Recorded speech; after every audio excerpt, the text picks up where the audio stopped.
Welcome back to another episode with ByrdAdatto. Today, we're still talking about reopening your practices. And so a lot of people are at that point where they're either have open or considering open, depending on your state. So it does vary.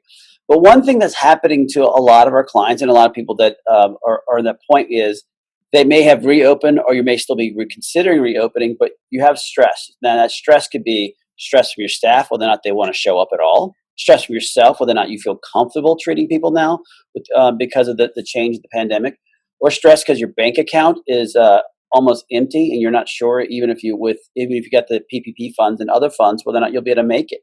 And this type of stress, starts making you make decisions. And before you make any decisions, what we want to do is a little bit set the table is like, depending on your age, and again, I know from a story that I can share is that when my father, when Katrina came through, he had the ability to retire if he wanted to, but he wasn't ready. And so with that ability, he made a decision to continue going forward. And today, Michael, I think with a lot of people who are stressed and trying to figure out whether or not they want to close their medical practice, we should probably at least give them some guidelines as to if you are considering closing it. Again, you might be retirement age, or you've made enough money, or vice versa. What are the things they need to think about before they literally lock the doors at the front door and walk away?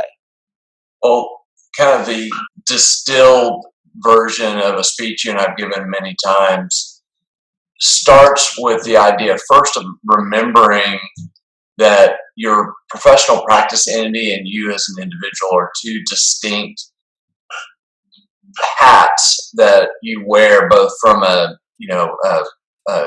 IRS perspective, but also from a liability perspective. And so as you're thinking about retirement, the first thing you want to do is you want to understand the assets and liabilities of the practice, to understand if you have some liabilities of the practice, and then secondly, understand whether you've signed as a personal guarantor or a co-borrower on any of the liabilities of the practice, so that you know going in, is this a practice liability or is this a practice and doctor liability? And then, the big areas that you want to look at specifically are your real estate lease, your employees, making sure you have a right landing. You can have personal liability in some states for not paying your employees. So you want to plan to wind that up. If you have any equipment leases and that sort of thing, you want to look at that. And then finally, every state's medical board is going to have their list of things you have to do when you're unwinding a practice, starting with notice to patients, but it can range anywhere from that to having to post an ad in some sort of publication and that sort of thing. It's all built around the idea of patients knowing that you're retiring, and so you obviously want to make sure you're compliant as you're wrapping up your practice. Right. And today's episode, we really are just concentrating on someone who is ready to shut the doors. We're going to have another episode for those of you who are think, all right, I'm going to try to keep my doors open, but I'd like to figure out what are the things I need to consider so I can get myself ready for a sale. And that will be another episode another time, but we definitely want to address those because the immediate need for some of y'all is, I need to close my doors tomorrow, or I need to close as fast as possible.